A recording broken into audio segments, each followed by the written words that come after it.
아멘. 여러분 레위기 9장 말씀 보면 레위기 9장 마지막에 이제 불이 내려왔어요. 그죠? 불이 내려와서 정말 백성들이 소리를 지르며 기뻐했고 얼굴을 땅에 대고 엎드리면서 하나님의 임재와 하나님의 영광 앞에 그렇게 겸손하게 나아갔고 기뻐하고 춤을 췄던 그런 예배의 절정의 모습이 이제 레위기 지난주에 보았던 레위기 9장이었습니다. 그런데 오늘 말씀에는 또 다른 불이 등장합니다. 레위기 10장 말씀 보면 또 다른 불이 등장해서 우리를 당황스럽게 만들고 있어요. 아론의 아들, 두 명의 아들 나답과 아비후가 각각 향로를 들고 불을 담아서 향을 올리게 됩니다. 여러분, 하나님 앞에 향로를 가지고 불을 담아서 예배를 드리는 거예요. 예배의 모습이잖아요. 겉으로 보면 예배의 모습이잖아요. 열심이 있었고 헌신이 있었고 자발적인 행동이 있었던 것처럼 보입니다. 하지만 성경은 우리에게 분명히 이렇게 말하고 있어요. 우리 1절 말씀입니다. 1절 말씀 함께 읽어봅시다. 1절 읽어봅니다. 시작. 아론의 아들 나답과 아비후가 각각 향로를 가져다가 여호와께 명령하시지 아니하신 다른 불을 담아 여호와 앞에 분향하였더니 여러분 분명하게 말씀하는 거예요. 나답과 아비후가 열정을 가지고 헌신을 가지고 하나님 앞에 예배의 마음을 담아서 각기 향로를 가져다가 여호와 앞에 여호와 앞에 분향을 했다. 그렇게 말했다라는 거예요. 그런데 성경은 뭐라고 말합니까? 여호와께서 명령하시지 아니한 다른 불을 가지고 여호와 앞에 분향을 했다라고 말하고 있는 거예요. 여러분 문제는 무엇입니까? 불의 종류가 아니라 뭐예요?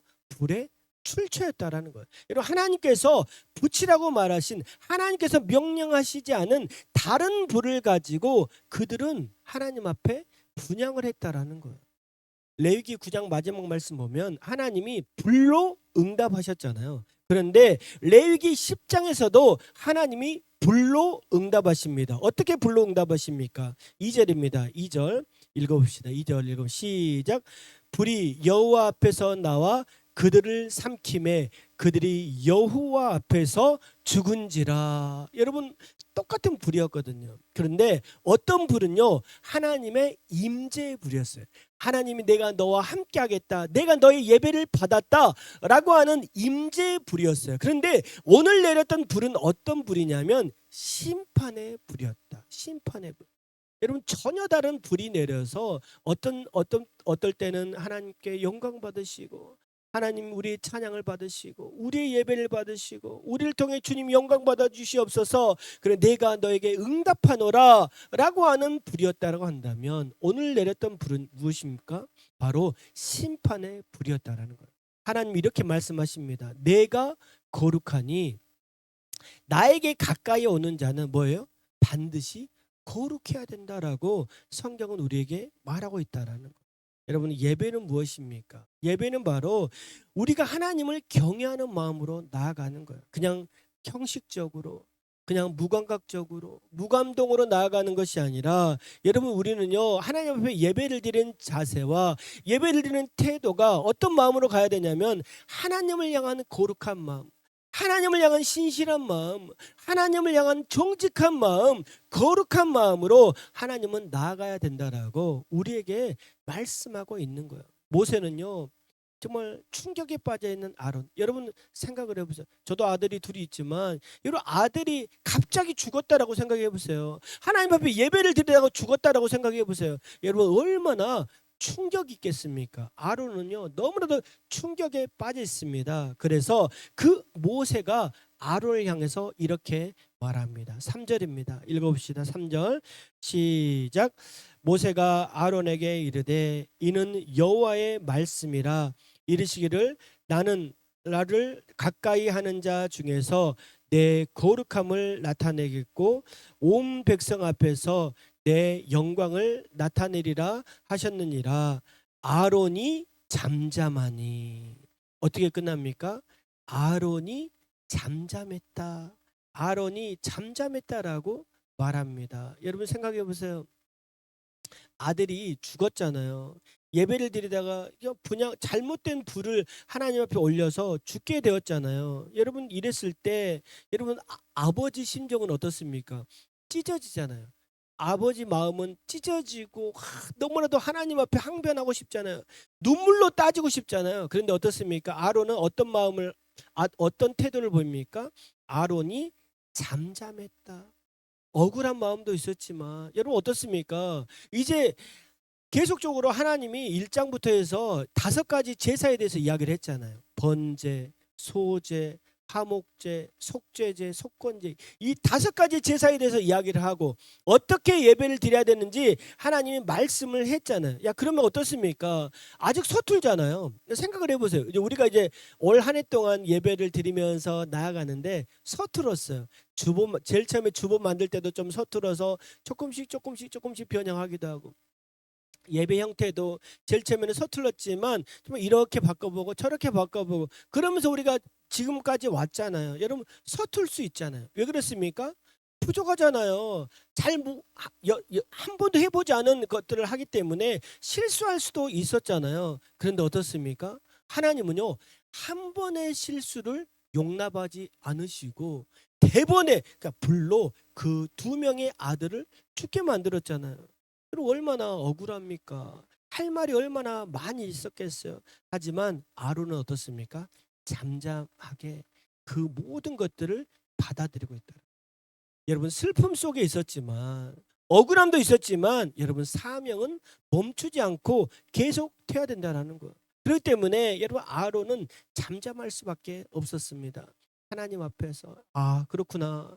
하나님 앞에서 우리 거룩하게 살아야 되는구나. 하나님의 뜻을 이해하려고 하기보다 하나님 뜻 앞에 내가 잠잠하게 순종해야 되는구나. 순응해야 되는구나. 그렇게 했다라는 거예요. 여러분 모세는요.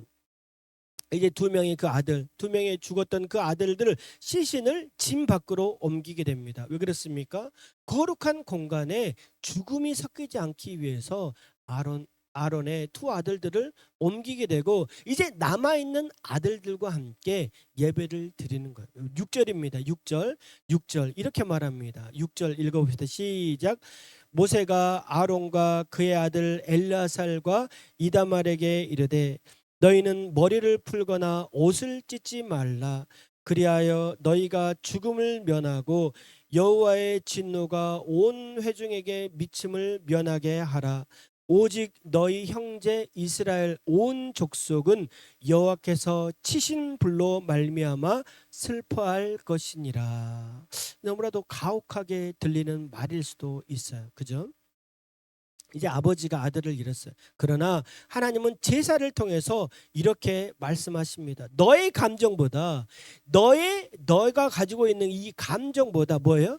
하나님이 맡기신 사명이 더 크기 때문에 슬퍼하지 말아라. 낭망하지 말아라. 쓰러지지 말아라. 그리고 너에게 맡겨진 사명대로 뚜벅뚜벅 그 일을 걸어가라고 하나님은 말씀하시는 거예요. 여러분 제사장은요 슬픔이 없는 사람이 아니라 슬픔 속에서도 하나님 앞에 서는 사람이라는 거예요. 하나님은 제사장의 4명까지도 다루시면서 이렇게 말합니다. 9절입니다. 너와 내 자손들이 회막에 들어갈 때에는 포도주나 독주를 마시지 말라. 그리하여 너희 죽음을 면하라. 이는 너희 대대로 지킬 영영한 규례라. 그렇게 말합니다.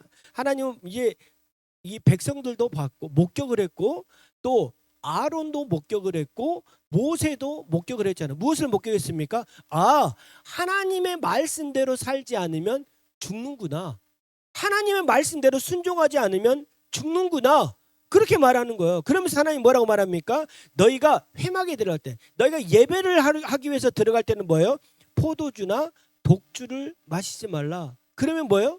너가 죽게 된다는 거예요. 이걸 말하는 거예요. 하나님은요 술의 문제가 아니라 분별력의 문제를 말합니다. 하나님은 거룩한 것과 속된 것을 분별하라는 거예요. 여러분 거룩은요 열심으로 지키는 것이 아니라 분별력으로 지키는 거예요. 내 감정으로 지키는 것이 아니라 하나님의 말씀대로 살아가는 거예요. 여러분 하나님은요 우리의 완벽함을 원하는 것이 아니라 하나님은 무엇을 원하십니까? 하나님은 우리의 진실함을 원한다라는 거예요. 여러분 하나님 앞에 우리는 어떻게 살아야 됩니까? 우리의 찬양의 고백과 같이 신실하게 진실하게 살아가야 되는 거예요. 여러분 우리 모두가 정말 올 한 해 우리가 어떻게 살았던지 이제 앞으로 우리가 살아가는 날 동안 신실하게 진실하게 살아가는 우리 모두들을 축복합니다. 우리 옆 사람에게 신실하게 진실하게 삽시다. 시작. 신실하게 진실하게 삽시다. 아멘. 이런 마지막 장면에서 아론은요 속죄제 고기를 먹지 않습니다. 우리 하나님께서 계속 말했는데 어떨 때는 하나님이 먹어라, 어떨 때는 먹지 마라, 모두 태워라 그렇게 말할 때도 있었잖아요. 근데 속죄제의 고기는 먹으라고, 제사장은 먹으라고 말했는데 아론은요 속죄제 고기를 먹지 않습니다. 여러분 그의 마음은 이미 찢어져 있잖아요. 두 명의 아들이 죽었잖아요. 눈앞에서 죽었잖아요. 그래서 너무나도 마음이 아팠기 때문에 속죄제 고기를 먹지 못합니다. 하지만 모세는요 그것을 문제 삼지 않아요. 그리고 아론의 말을 듣고 더 말하지 않게 되는데 19절입니다. 19절 말씀 읽어봅니다. 시작. 아론이 모세에게 이르되 오늘 그들이 그 속죄제와 번제를 여호와께 드렸어도 이런 일이 내게 임하였거든 오늘 내가 속죄 제물을 먹었더라면 여호와께서 어찌 좋게 여기셨으리요. 이 말 속에는 어떤 마음이 있냐면 깨어진 마음이 있거든요. 아들이 죽었는데, 아들이 당장 이 눈앞에서 죽었는데 어떻게 내가 이 고기를 먹을 수 있겠습니까? 정말 이 아론의 마음에는요 어떤 마음이 있냐면 깨어진 마음이 있다라는 거예요. 상한 심령이 있었거든요. 아 하나님 그렇구나. 하나님 앞에 가까이 가는 것은, 제사장의 직무를 감당한다는 것은 결코 가벼운 일이 아니구나. 그런 마음이 있었다라는 거예요. 여러분 생각해 보십시오. 하나님 앞에 나아가는 것, 이런 하나님의 일을 한다라는 것, 우리가 하나님 앞에 제사장으로, 왕 같은 제사장으로 이 땅을 살아가는 것, 여러분 결코 쉬운 일이 아닙니다. 여러분 우리의 열심으로 살아가는 것이 아니라 우리는요 매일매일 하나님이 주신 열심으로 살아가야 됩니다. 여러분 오늘 하루도 우리 모두가 이 땅 가운데 살아가는 동안 하나님이 주신 열심으로 살아갈 수 있기를 축복합니다. 레위기 11장입니다. 레위기 11장에서는 이제 어떤 이야기가 나오냐면 갑자기 하나님이 무슨 말씀을 하시냐면 먹는 이야기가 나와요. 먹는 이야기. 이제 불의 심판에 대한 이야기를 하시면서 하나님은 예배 이야기를 멈추시고 무엇으로 우리의 시각을 돌리냐면 일상으로 돌립니다. 일상으로. 자, 2절입니다. 2절 말씀 한번 읽어봅시다. 시작. 이스라엘 자손에게 말하여 이르라. 육지의 모든 짐승 중 너희가 먹을 만한 생물은 이러하니. 하나님 이렇게 말씀하시는 거예요. 뭐라고 말씀하시냐면 너희의 먹고 살고 만지고 숨쉬는 모든 순간이 거룩한 백성의 삶이라는 거예요. 여러분 우리는 어떻습니까? 하루 그냥 살아가잖아요. 먹고 마시고 쓰고 운동하고 일하고 여러 가지 많은 일들을 감당하죠. 때로는 땀을 흘리기도 하고. 여러분 이럴 때 여러분 어떤 마음으로 살아가십니까? 하나님은요 얼마나 세밀한지 몰라요. 여러분은 레위기 11장 말씀 보시면 하나님이 이렇게 말씀하신 걸 보면서 여러분 깜짝 놀랄 거예요. 새벽에 이제 한 절 한 절씩 한번 읽어보겠습니다. 여러분 하나님은요 어떤 걸 우리에게 말씀하시냐면 먹을 것을 통해서 우리의 거룩을 가르치고 있다라는 거예요. 먹을 수 있는 것, 먹을 수 없는 것을 구별하시고 땅에 사는 것, 물에 사는 것, 공중에 사는 것, 기어다니는 생물까지도 하나님은 매우 구체적으로 말씀하십니다. 여러분 하나님 왜 이렇게 구체적으로 말씀하실까? 왜 그럴까요? 여러분 거룩의 문제는 추상적인 개념이 아니라 가장 일상적인 선택에서부터 시작된다는 거예요. 여러분 우리는 어떻습니까? 우리는 하루에도 몇 번씩 먹잖아요. 음식을 먹게 되잖아요. 여러분 반복적으로 먹게 되잖아요. 그런데 여러분 이 순간순간마다 하나님은 뭐라고 말씀하시냐면 너는 누구의 백성인지를 기억하라는 거예요. 누구의 백성이냐? 너는 누구의 백성이냐? 너는 하나님의 백성이라는 것을 기억하라는 거예요. 그렇게 살라고 하나님은 말씀하십니다. 그러면서 뭐라고 말하냐면 이것은 건강의 문제가 아니라 먹고 사는 문제가 아니라 뭐예요? 우리의 정체성의 문제라는 거예요. 이것을 먹느냐 저것을 먹지 않느냐 이 문제가 아니라 너는 하나님의 백성으로서 거룩하게 살라고 말씀하고 있는 거예요. 여러분 우리는 어떻습니까? 그냥 매일매일 먹고 마시고 쓰고 이렇게 살게 되잖아요. 하지만 하나님은요, 네가 일상 속에서 너의 거룩을 지키면서 살라 그렇게 말합니다. 오늘 레위기 11장에서 반복되는 단어가 있는데 이 단어는 무엇이냐면 부정하다. 부정하다. 4절 하반절 말씀 보면 계속적으로 부정하고 부정하니 부정하고 부정하니 이 말씀을 계속합니다. 여러분 부정하다는 게 무엇일까요? 여러분 도덕적으로 죄가 있어서 부정한 것이 아니라 뭐예요? 하나님은 하나님과의 거리를 말하고 있는 거예요. 여러분 부정한 것을 닿으면 그 사람도 부정해진다. 여러분 이것은 어떻게 생각을 해보면 하나님이 잔인하기 때문에 이렇게 말씀하시는 것이 아니라 거룩한 삶이 얼마나 소중한가를 우리에게 말씀을 해주고 있다는 거예요. 너는 아무 것이나 손대고 먹는 존재가 아니야. 너는 거룩한 하나님의 백성이야. 그렇기 때문에 아무렇게나 살지 말고 조심성 있게 살라고 우리에게 말하는 거예요. 여러분 이스라엘에게 끊임없이 말합니다. 이것을 먹어도 된다. 이것을 만져도 된다. 하나님 앞에서 합당한지를 너희가 그렇게 분별하면서 살라고 말합니다. 그러면서 하나님이 뭐라고 말씀하시냐? 45절입니다. 11장 45절에 그렇게 말씀하신 하나님의 이유가 있다라는 거예요. 45절 같이 한번 천천히 읽어봅시다. 시작. 나는 너희의 하나님이 되려고 너희를 애굽 땅에서 인도하여 낸 여호와라.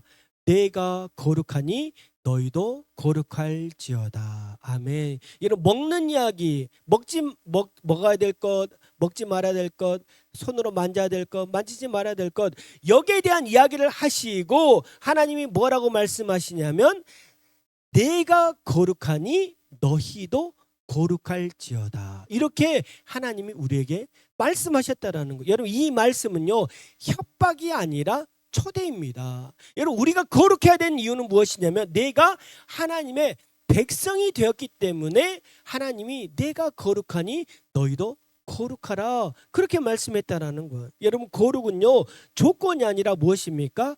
관계입니다. 내가 왜 거룩하게 살아야 됩니까? 내가 하나님의 자녀가 되었고 내가 하나님의 백성이 되었기 때문에 하나님은 너희가 거룩해야 된다라고 말씀합니다. 하나님은 이렇게 말씀하시는 거예요. 나는 너희를 애굽 땅에서 인도해낸 하나님이다. 그렇게 말합니다. 여러분 이스라엘 생각해 보세요. 430년 동안 애굽에서 살았는데 그들의 힘으로는 도저히 애굽에서 나올 수 없었잖아요. 그런데 하나님이요 이 애굽의 10가지 재앙을 통해서 그들이 심판받고 도저히 살 수 없기 때문에 그래 데리고 가라. 바로가 모세에게 그것을 허락했잖아요. 여러분 하나님 말씀하십니다. 나는 너희를 애굽에서 건져낸 여호와다. 하나님이다. 그렇게 말합니다. 여러분 순서가 분명합니다. 하나님은요 이스라엘 백성으로 하여금 거룩한 하나님의 백성으로 살게 하기 위해서 애굽에서 건지셨습니다. 이게 굉장히 중요합니다. 거룩한 하나님의 백성으로 살게 하기 위해서 애굽에서 건지셨다라는 거예요. 우리도 마찬가지입니다. 여러분 예수님 믿기 전에 여러분 우리는 어떻습니까? 예수님 알기 전에 우리는 어떻습니까? 내 방식대로 살았잖아요. 내 뜻대로 살았잖아요. 내가 먹고 싶은 거, 내가 마시고 싶은 거, 내가 하고 싶은 대로 살았잖아요. 내 맘대로 내 뜻대로 살았잖아요. 하지만 어떻습니까? 이제는 내가 뭐예요? 하나님의 백성이 되었잖아요. 그렇기 때문에 하나님은 우리에게 말합니다. 너희의 말, 너희의 행동, 너희의 선택, 너희의 먹는 것, 이 모든 것까지도 하나님은 말하는 것. 너는 하나님의 백성이 되었기 때문에 이제는 거룩하게 살아가야 돼. 세상 사람들과 다르게 살아가야 돼. 하나님은 우리에게 말씀하십니다. 여러분 예배는요. 예배당에서만 드려진 게 예배가 아닙니다. 여러분 가정에서도 우리는요. 우리의 삶의 예배를 드려야 되고요. 일하면서도요, 여러분 우리는 삶의 예배를 드려야 됩니다. 여러분 거룩은요, 먼 이야기가 아니라 우리의 일상이라는 거. 따라해 볼까요? 거룩은 일상입니다. 거룩은 일상입니다. 여러분 거룩한 삶은요, 우리의 일상입니다. 살아가는 모든 것이 여러분 일상이라는 거예요.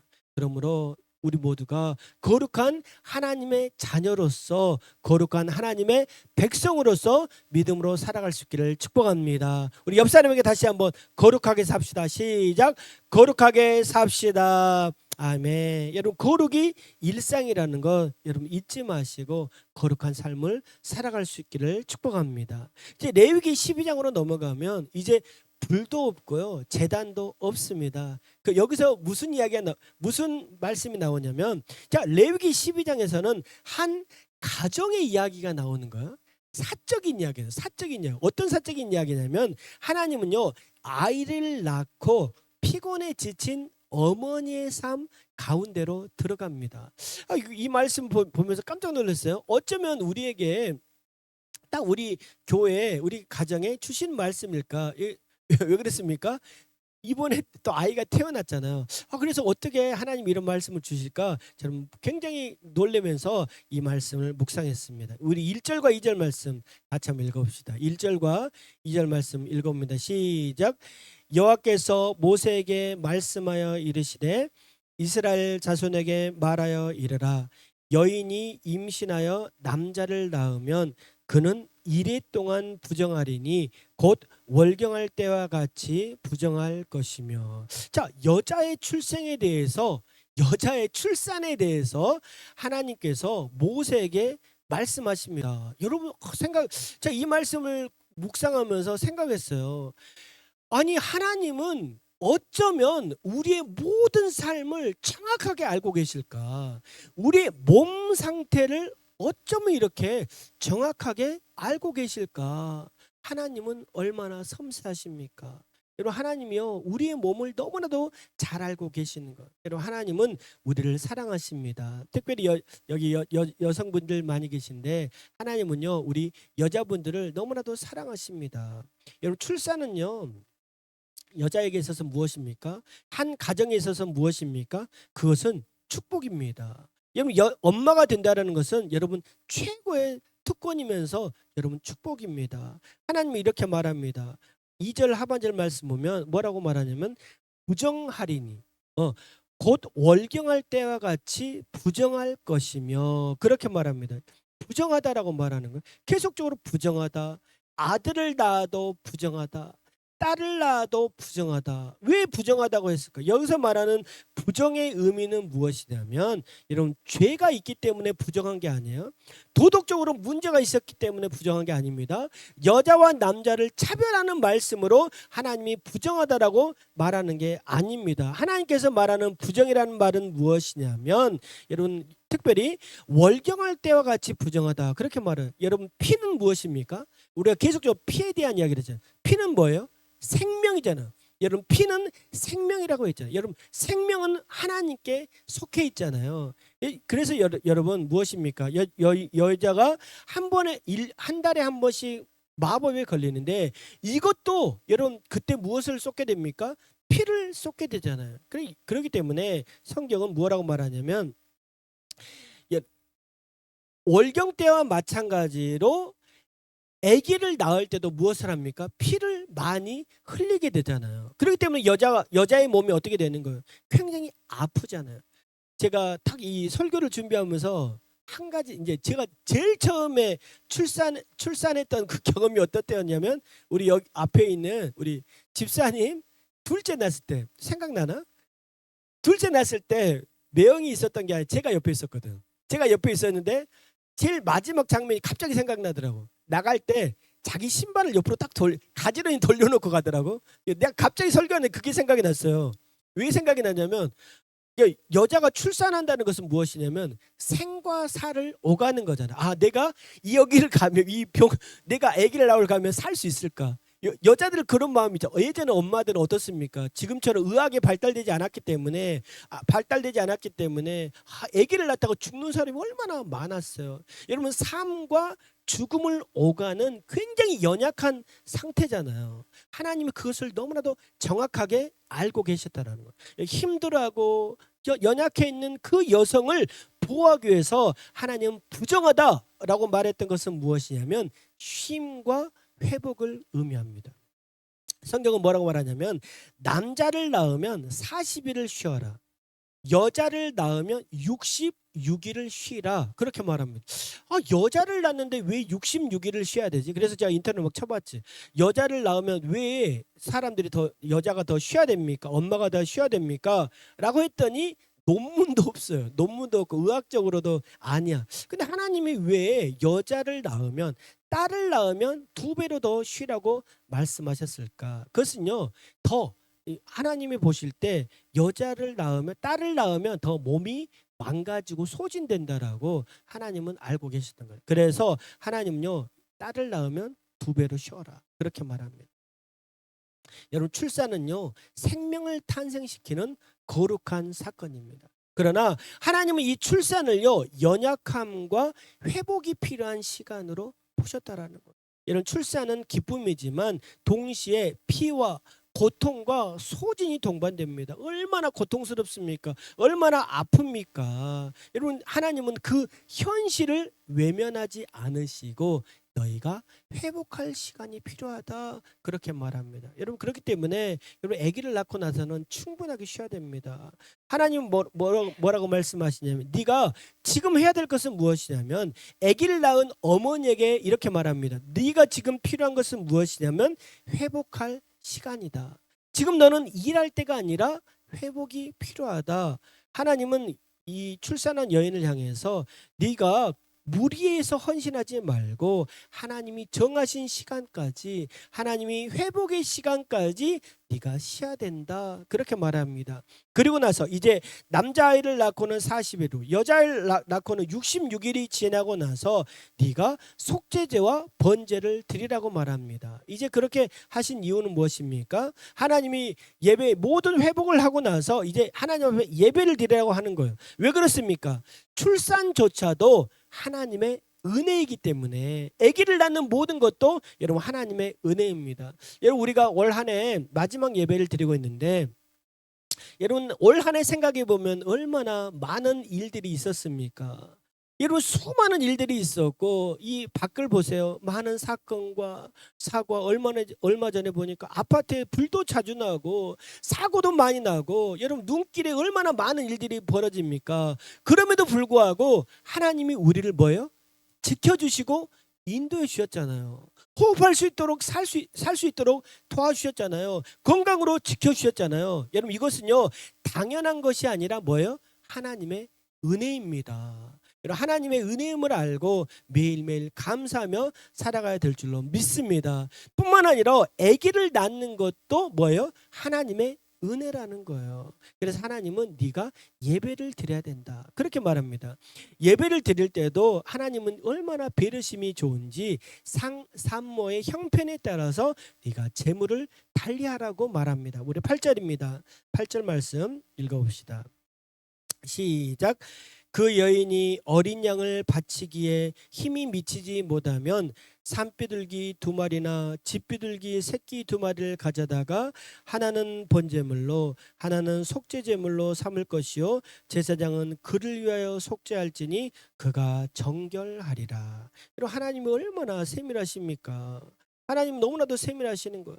네가 어린 양을 바쳐라 그렇게 말하면서 그렇지 못하면 네가 가정 형편적으로 그게 안 된다면 비둘기라도 잡아서 하나님 앞에 예배를 드려라 그렇게 말하는 거예요. 하나님 우리에게 말합니다. 나는 너의 형편과 사정을 너무나도 잘 알고 있다. 하나님은 언제나 제사의 크기보다 무엇을 보십니까? 우리의 마음을 보십니다. 하나님은 우리에게 마음을 보시는 거예요. 여러분 거룩한 삶은요 멀리 있는 개념이 아니라 여러분 삶의 가장 연약한 순간에도 하나님이 나와 함께 하시는 은혜입니다. 여러분 그렇게 생각하면 살아가면 너무나도 좋다라는 거예요. 하나님은 우리에게 생명을 주시고 뿐만 아니라 생명을 돌보는 것까지 하나님은 거룩의 영역으로 보고 계십니다. 여러분 출산의 기쁨만이 아니라 출산 후의 모든 회복의 시간까지 하나님은 세심하게 우리를 살피십니다. 여러분 거룩한 삶이란 무엇입니까? 거룩은 내 열심이 아니라 여러분 순종의 태도입니다. 여러분 거룩은 무엇입니까? 큰 결단이 아니라 나의 작은 선택에서부터 시작됩니다. 여러분 거룩은요 쉼 없는 헌신이 아니라 쉴 때는 쉬는 거예요. 그게 바로 거룩입니다. 여러분 거룩은 예배만이 아니라 우리 일상의 평범한 하루가 거룩입니다. 성경은 우리에게 말합니다. 쉬는 것도 거룩이다. 회복하는 것도 거룩이다. 여러분 거룩은 특별한 결단이 필요한 것이 아니라 여러분 평범한 하루가 매일매일 이 하루가 하나님과 동행하는 그 하루가 거룩한 삶이라고 말씀하고 있다라는 것. 여러분 2025년 하나님과 동행하신 여러분 너무나도 수고하셨습니다. 이제 얼마 남지 않은 2025년 마무리 잘 하시고 여러분 다가오는 2026년 한 해에는 하나님의 나라와 하나님의 영광을 위해서 거룩하게 신실하게 살아가는 여러분 모두가 되기를 축복합니다. 우리 다시 한번 옆 사람에게 한 해 동안 수고 많았습니다. 시작. 한 해 동안 수고하셨습니다. 아멘.